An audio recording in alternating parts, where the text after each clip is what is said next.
Okey, terima kasih. Terima kasih kepada semua kawan-kawan media, dan juga saya ucapkan terima kasih kepada pemimpin-pemimpin Pakatan Harapan yang telah bersama dengan pihak kami untuk menjawab kepada Menteri Kewangan Tengku Dato' Sri Zafrul Abdul Aziz yang telah mendedahkan senarai projek-projek dengan terus bernilai 6.6 bilion seperti yang ditakwa oleh beliau pada hari ini. So saya ada kenyataan abang, ini ada dalam 3 salinan. Kita pun buat secara terperinci dan harap bila diedarkan ini dalam 3 salinan. Selepas ditekan oleh pemimpin Pakatan Harapan, juga mantan Perdana Menteri Tun Dr. Mahathir Mohamad dan juga rakyat Malaysia, Menteri Kewangan Tengku Dato' Sri Zafrul Abdul Aziz akhirnya tunduk dan mendedahkan senarai 101 projek bendungan terus bernilai 6.61 bilion ringgit yang didakwanya diluluskan oleh Kerajaan Pakatan Harapan dalam jangka masa 22 bulan. Kini kami tahu mengapa Zafrul ingat atau Menteri Kewangan ingat buat demikian sebelum ini. Ada 3 penipuan besar. Yang pertama, kebanyakan projek bendungan terus ini bukan inisiatif baru daripada Pakatan Harapan, tetapi adalah projek yang diwarisi atau sambungan dari zaman Barisan Nasional. Bezanya Pakatan Harapan telah meneruskan projek-projek ini dengan pemotongan kos yang menghasilkan penjimatan yang kekal. Apa yang mengejutkan ialah rupa-rupanya projek bendungan terus di bawah inisiatif Pakatan Harapan bukanlah 6.61 bilion ringgit seperti yang diwawakan, tetapi sebenarnya hanya 352 juta ringgit sahaja. Baki 6,258 juta ringgit atau 6.258 bilion ialah projek yang diwarisi dan sambungan dari zaman BN yang terpaksa diteruskan oleh Pakatan Harapan. Nilai projek bendungan terus 6.61 bilion ringgit hanya merupakan 1.38% daripada nilai keseluruhan perolehan oleh Kerajaan Malaysia pada tahun 2018 dan 2019. Sekiranya hanya projek bendungan terus yang benar-benar di bawah inisiatif Pakatan Harapan diambil kira, iaitu sekadar 352 juta ringgit sahaja, ia merupakan bukan 1.38%, tapi ia merupakan hanya 0.07% daripada nilai keseluruhan perolehan kerajaan tempoh itu sebanyak 477.38 bilion ringgit. Dalam kata lain, 99.93% daripada jumlah keseluruhan perolehan telah ditawarkan melalui kaedah tender dan bukan rundingan terus. Jelas sekali adalah satu penipuan besar oleh Menteri Kewangan mengatakan Pakatan Harapan telah meluluskan 6.61 bilion projek rundingan terus. Yang itu yang pertama, projek rundingan terus Pakatan Harapan bukannya 1.4% tetapi hanya 0.07% daripada nilai keseluruhan perolehan kerajaan. Penipuan nombor 2, meletakkan projek zaman BN sebanyak 6.258 bilion ringgit sebagai projek rundingan terus zaman Pakatan Harapan. Ini BN punya, dia pula cakap salah kita punya. Yang sebenarnya hanya 352 juta ringgit untuk menjadikan jumlah kononnya 6.61 bilion ringgit. Keraguan kami telah ternyata dan terbukti dengan senarai 101 projek bernilai 6.61 bilion ringgit yang didedahkan oleh Kementerian Kewangan. Pertama, ini saya nak bagi beberapa contoh di mana projek BN Kementerian Kewangan letakkan sebagai projek BH.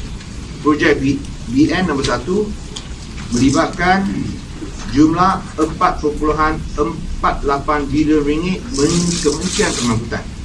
Pertama sekali, senarai tersebut telah memasukkan 5 projek bernilai 4.48 bilion ringgit yang telah ditawarkan oleh Kerajaan Barisan Nasional sebelum Pakatan Harapan menjadi kerajaan. Ini adalah projek menaik taraf kemudahan infrastruktur landasan berkembang elektrik di Lembah Kelang Fasa 2 atau KVDT 2, Klang Valley Dual Track 2. Sebenarnya projek ini telah ditawarkan kepada syarikat tersebut dengan harga 5.265 bilion ringgit oleh Kerajaan BN secara rundingan terus. Setelah mengambil alih kerajaan, Pakatan Harapan mendapati bahawa harga kontrak tersebut adalah terlampau tinggi dan Jemaah Menteri telah bersetuju untuk membatalkan kontrak tersebut. Akan tetapi pihak syarikat kontraktor, sebuah syarikat usaha sama antara Daya Maju dengan Lembaga Tabung Angkatan Tentera LTAT, telah merayu kepada pihak kerajaan.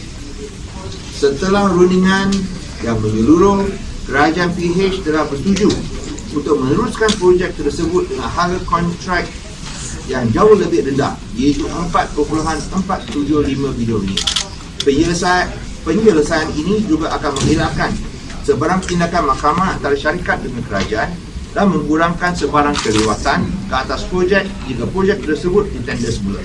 Oleh itu, Menteri Kewangan sepatutnya memuji Kerajaan Pakatan Harapan kerana kami telah menjimatkan wang rakyat sebanyak 790 juta ringgit.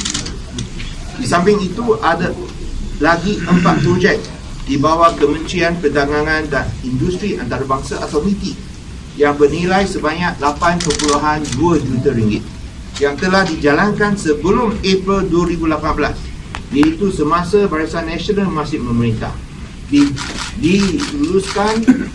Dijalankan oleh BN pada bulan April, tapi pun kira sama pihak kami.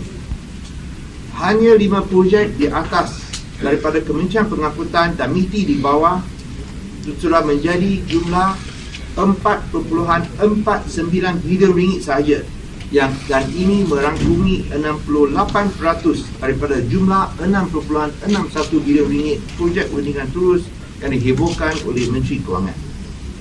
Contoh nombor 2, projek sambungan Barisan Nasional sebanyak 1.753 bilion atau 26.5% daripada jumlah 6.61 bilion ringgit.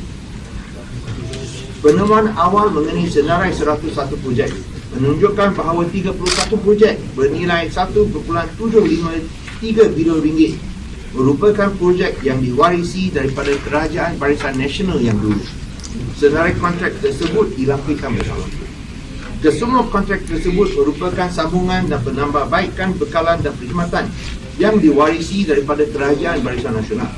Kontrak-kontrak tersebut juga selalunya melibatkan perkhidmatan atau bekalan yang memerlukan kepakaran tertentu atau monopoli.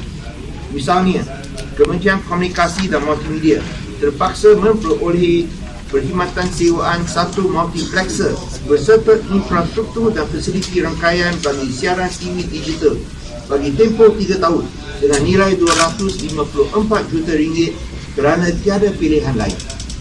Kontrak melantik MyTV untuk perkhidmatan tersebut telah dibuat pada tahun 2014 semasa Kerajaan Barisan Nasional masih memerintah. Kontrak pengurusan operasi dan penyelenggaraan sistem Malaysian Emergency Response Services atau MERS 999 dengan Telekom Malaysia Berhad sebagai pembekal tunggal dengan nilai 94 juta ringgit juga merupakan perolehan dalam situasi yang sama. Contoh nombor 3, tayangan Piala Dunia 29.9 juta ringgit. Menteri Sains, Teknologi dan Inovasi Hairi Jamaluddin telah membuat tweet pagi ini mempersoalkan bayaran 29.9 juta ringgit kepada sports media and distributor untuk hak menyiarkan Piala Dunia FIFA 2018. Walaupun Menteri Komunikasi dan Multimedia Malaysia pada masa itu, iaitu Yang Berhormat Singh, telah mengumumkan bahawa pihak kerajaan tidak akan menanggung sebarang kos untuk penyiaran perlawanan antarabangsa tersebut. Menteri Kewangan sepatutnya mengeluarkan projek tersebut daripada senarai ini, sebab walaupun pihak RTM telah membayar 29.9 juta ringgit, kesemua kos ini telah dikutip balik daripada pihak penaja, iaitu AirAsia dan Maxis. Dalam kata lain, AirAsia dan Maxis bayar RTM, RTM bayar Sports Media and Distributor. So kerajaan tidak menanggung sebarang bayaran. So jangan pula masukkan kontrak ini bila kerajaan tak ada sebarang perbelanjaan. Tambahan pula, Sports Media and Distributor sememangnya memegang hak monopoli ke atas penyiaran Piala Dunia di Malaysia. Oleh sebab itu, tender terbuka tidak dapat dijalankan dalam situasi ini. Nah, monopoli ini tidak diberikan oleh Malaysia. Dia diberikan oleh penganjur Piala Dunia di Zurich. So itu kerajaan Malaysia tak ada kawalan. Dan contoh terakhir iaitu kita pergi ke perkara pokok, iaitu berapakah jumlah sebenarnya projek rundingan Tulus yang diluluskan oleh Pakatan Harapan. Inilah jawapannya, 352 juta ringgit, bukanlah 6.61 bilion ringgit. Hanya jumlah 352 juta ringgit merupakan perolehan baru rundingan Tulus yang dilaksanakan oleh Kerajaan Pakatan Harapan. Daripada senarai ini, 130 juta ringgit atau hampir setengah atau 48.3% daripada nilai keseluruhannya adalah untuk projek membina, mengoperasi dan menyelenggara sistem pemindahan sisa pekerja baru di Taman Beringin Jinjang Utara bagi menggantikan stesen sedia ada. Projek ini diterajui oleh tidak lain tidak bukan Kementerian Perumahan dan Kerajaan Tempatan. Mungkin lebih baik Yang Berhormat Menteri yang berkaitan yang begitu lantang menafikan penawaran sebarang kontrak rundingan Tulus boleh menjelaskan apa sebabnya projek ini ditawarkan secara rundingan Tulus. Selain itu, kontrak 70 juta ringgit telah diberikan kepada Dewan Bahasa dan Pustaka untuk mencetak buku teks kurikulum standard sekolah rendah akibat kesuntukan masa. Jika tidak dilaksanakan secara rundingan Tulus, murid-murid tidak akan ada buku teks untuk memulakan sesi persekolahan. Satu lagi ialah projek rundingan Tulus daripada Kementerian Pertanian dan Industri Makanan, iaitu operasi bersepadu wabak rabies berjumlah 2.98 juta ringgit atau hampir 3 juta ringgit. Peruntukan ini adalah terdesak untuk mengatasi kecemasan wabak rabies di negeri Sarawak. Adakah kerajaan perlu tunggu di waktu menghadapi masalah kesihatan untuk menjalankan operasi melawan wabak rabies? Sudah dua penipuan yang dibongkarkan. Yang penipuan ketiga ialah usaha Menteri Kewangan untuk menutup hakikat bahawa Perdana Menteri dan Menteri-Menteri Pengkhianat Pakatan Harapan yang kini menjadi Menteri Perikatan Nasional juga ada meminta projek rundingan Tulus. Mereka semua telah cuba menafikan di Parlimen dan dalam kenyataan apa. Pembohongan Menteri-Menteri Pengkhianat dibongkar dengan pendedahan senarai Menteri Kewangan semalam yang menunjukkan bahawa kementerian yang disandang sebelum ini, satu, Kementerian Dalam Negeri, sekarang Perdana Menteri, tapi masa itu Menteri Dalam Negeri meminta 517.7 juta ringgit. Kementerian Perumahan dan Kerajaan Tempatan meminta 171 juta ringgit. Kementerian Hal Ehwal Ekonomi, ini Datuk Seri Asmin Ali, meminta 1.2 juta ringgit. Dan Kementerian Pembangunan Luar Bandar, Datuk Seri Rina Harun, meminta 7.36 juta ringgit. Di samping permintaan menteri-menteri tersebut, projek-projek besar seperti KBDT2, Cranberry Road Track 2 mendapat kelulusan kabinet. Sama ada menteri-menteri pengkhianat ini bohong, tidur dalam kabinet atau terlalu sibuk mengaturkan langkah Sheraton, hanya mereka yang tahu. Menteri Kewangan sendiri mengakui projek rundingan Tulus tidak salah dan dibenarkan atas dasar proses perolehan yang memenuhi syarat-syarat, di antaranya perolehan masa krisis atau bencana alam, perolehan berkepentingan nasional dan melibatkan keselamatan negara, Angkatan Tentera Malaysia atau Polis Diraja Malaysia, ataupun kepakaran khusus one of a kind. Sememangnya Kementerian Kewangan Pakatan Harapan mengamalkan sistem tender terbuka selaras dengan Manifesto Pilihan Raya Umum 2018 PH yang menyatakan dalam Janji 23. Kami akan memastikan sistem tender terbuka digunakan dengan meluas dan telus, terutamanya untuk projek-projek besar. Dan dengan hanya 0.07% daripada jumlah keseluruhan perolehan kerajaan PH adalah projek rundingan terus. Jelas sekali Pakatan Harapan mengutarakan janji untuk menerima pakai sistem tender terbuka selaras dengan prinsip accountability dan keterusan. Sebagai kesimpulan, Menteri Kewangan juga harus berterus terang dengan mendedahkan projek rundingan terus zaman Barisan Nasional. Dan yang penting sekali, projek rundingan terus yang diluluskan oleh beliau sendiri dalam Kerajaan Perikatan Nasional sebagai Menteri Kewangan. Menteri Kewangan harus membuktikan semua projek rundingan terus yang diluluskan oleh beliau adalah teratur dan berkepentingan awam. Biar rakyat buat penilaian sendiri kerajaan mana yang mendukung prinsip accountability dan keterusan. Jangan ada double standard atau antara dua darjat seperti Suruhanjaya Pencegahan Rasuah Malaysia yang hanya berhasrat mengkaji projek rundingan terus Pakatan Harapan, tetapi tidaknya projek rundingan terus Barisan Nasional dan Perikatan Nasional. Biar fakta berbicara dengan sendirinya.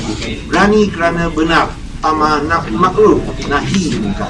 Terima kasih. Ada apa-apa soalan? Yes.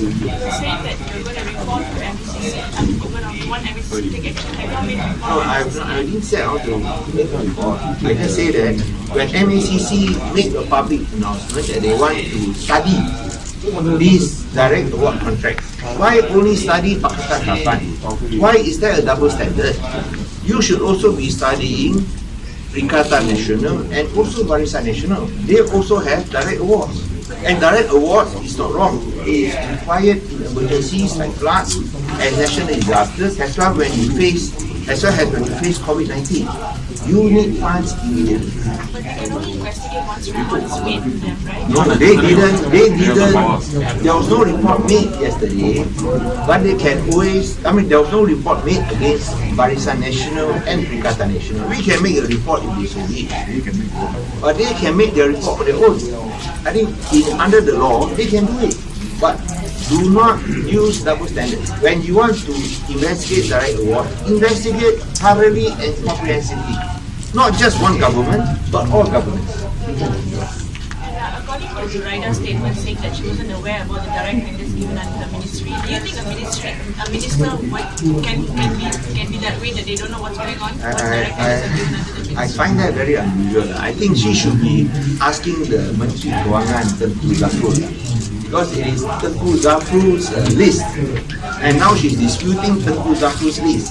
I think let this matter be resolved among the two ministers first before I comment. One more, on the book, there was a lot of talks on a book bought by Azmin's ministry. Were you the one who approved it when you were the finance minister? So when the minister asked for this type of allocation, even for his renovating his office, I think we always trust the minister. And at the time, we trusted him. I made a mistake. I trusted the wrong person. Okay?